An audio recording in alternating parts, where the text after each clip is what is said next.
Hello. Hello. Hi, Claude. Well, thanks for taking the time out of your busy tour schedule. My pleasure. How are you? I'm doing very well, thank you. Good. Um, yeah, it's really exciting to see that you guys are here in the UK. How was the show last night? Great, great. We had two shows last night, and first show we got a standing ovation and encore. Second one was two encores, so I Wow. think the audience enjoyed it.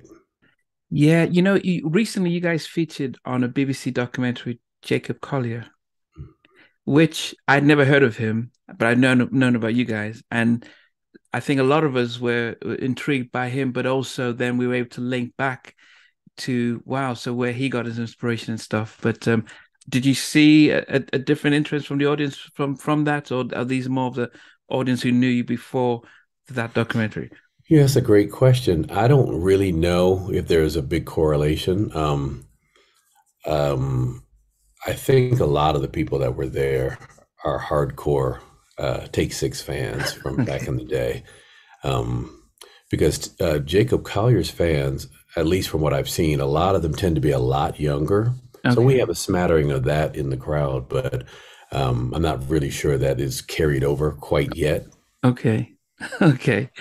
Well, let me start from the beginning. My name is Namdi, so I actually work full time for the National Health Service here in the UK as a therapist working with kids, and I started this halftime chat during the pandemic, and I think I've probably spoken to over 80 different recording artists. And one of the things that have always intrigued me by, especially the groups from um, members of Jodeci, Blackstreet, members of As Yet, Drew Hill, they always say 112 when I talk about how they got into music and their inspirations, they said, "Yeah, take six and commission." Hmm. Those, so it was like, wow. So those are the two you both yourself and commission are the so almost like the forefathers of what they thought of as when they started to have a group. So that's why it's really intriguing to be able to talk to you and understand about your group and your history. Um, but we have an international audience, so not just Britain and America, but around the world. So I always like to start off from yourself, Claude. Where were you sort of born and raised? I was born in Brooklyn, New York, and Okay. my family was only there for a few years though when we went to Buffalo, New York. And Buffalo is where I pretty much got my foundation as far as music is concerned. My grandparents lived there. My grandfather was the director of the church choir. So Ah, that's where a lot of not just the musical training, but the harmonic training and seeing someone be in front of a music group. It was from those early days that I knew I wanted to do what it is I'm doing now from watching my grandfather. So between Brooklyn and Buffalo. so your name is Claude McKnight the third. I take it that your grandfather and your father have the first and Yes. okay. Yes. So were you the oldest of in your family? Yes, I'm the oldest of four boys. So it's Okay. me and then my brother Fred, my brother Michael, and then my youngest brother Brian. Okay. Okay. And but was singing part of it, was that something that you all had to do, or was it something that you just found joy in doing?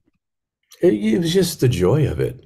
The funny thing is, everybody in not just our immediate family, but our extended family sings or plays an instrument. So we didn't even know that that wasn't something that everybody did until we got to school and realized, oh, wait a minute, other families and other people don't do this? So we just did it because of the joy and the love of it.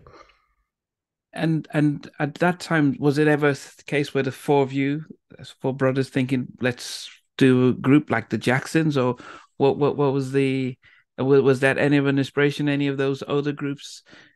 Well, growing up, we did have a group. The four of us had a quartet. Okay. And at that time, because I was the oldest and had the deepest voice. I sang bass in our quartet. And my brother Brian, who, is 7 years younger than me, was kind of our little Michael Jackson. And yeah, oh yeah, we had a group that sang for many, many years. Okay. And then, because I think I've seen some of the history where you sort of moved to Alabama and the university, and I actually thought you were from there. But how did you go from singing locally and in church to thinking, okay, actually I'm going to take this further? Well, it wasn't until I got to Oakwood University in Huntsville, Alabama, where I decided as a freshman that I wanted to have a group. Because growing up and singing with my brothers, again, it was just something that we automatically did. And if you know anything about Oakwood, it's a school that is very, very rich in a cappella history. So there's always been quartets and trios and choirs there. So it was very easy for me to find three other freshman guys when I got there who could sing, and we started a group. I mean, within a month of being there. Wow. But then, was there any dreams of actually going professional, or was it more, okay, I'm in university, let's just sing just because it's like an Yeah, athlete? it I was love. it was yeah, it was completely a hobby at the time. You know, we just wanted to have another group on campus. I mean, there were probably, I mean, conservative estimate, probably 20, 30, 40 other groups on campus. And we just wanted to be one of those. You know, so we started out as a quartet. Okay. And but when did it? So because you started as a quartet, but we all know you as Take Six. So how did that then expand? Okay. So what happened was It's like, uh, I had known Mark Kibble from many years before. In fact, his father was the pastor at the church in Buffalo when I was growing up, but I hadn't seen him again until I got to college. And the true story is that my quartet was rehearsing in a bathroom on campus, and Mark Kibble came into that bathroom and added a fifth part to what we were doing, and subsequently started arranging for the group. oh, From Mark's brain, you know, he had a very extensive jazz background, and we started out with him as a quintet, and then we added another member, which just gave him even more creative freedom. And we knew once we had six people that we had happened upon something that we really, really were enjoying. So that's how it happened. now and that's strange because I mean, when we look at history, I mean, apart from the Temptations, who were five, were there many quintet groups that had up to six, or did you? Yeah. You know what? I really don't know. And I don't think I've ever been asked that question.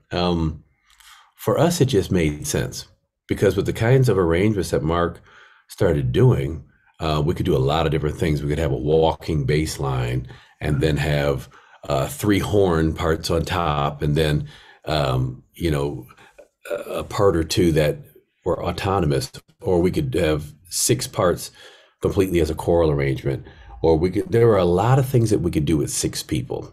You Wow. know, it just seemed to make sense for us, but we never really thought about any other groups as far as were there any other six-man groups, any sextets? And I'm sure there are and there were, but for us, it didn't we didn't care. You know, we didn't want four. Yeah. Five was a little limiting, and six just seemed to be the sweet spot for us. Wow. You know, I guess what's interesting is that because most in the 90s, a lot of the groups that we were used to came from the church, and they had a very soulful type of they were almost like singing worship. How did you guys gravitate to going to sort of the jazz element of things and really knowing your different voices as opposed to singing in a choir? Well, for us, it was kind of a natural progression because we all enjoyed jazz music. You know, we Okay. grew up listening to it. Some of us played it. I was a trombone player growing up, so I played in jazz bands.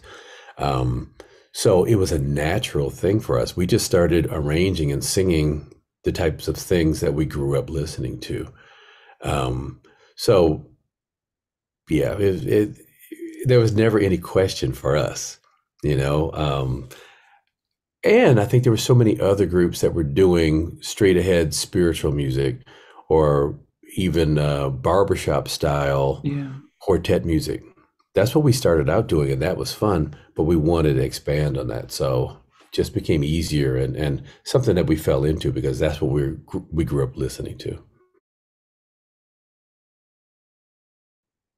Hey guys, thanks for watching. Thanks for being part of the Halftime Chat community. Please remember to like, share, and subscribe. But most importantly, why don't you consider being a member? That's a way of supporting the channel, but also getting a lot of videos ahead of time, a lot of behind the scenes stuff, and some exclusive content that doesn't get shared. But anyway, thanks for watching and thanks for being part of Halftime Chat.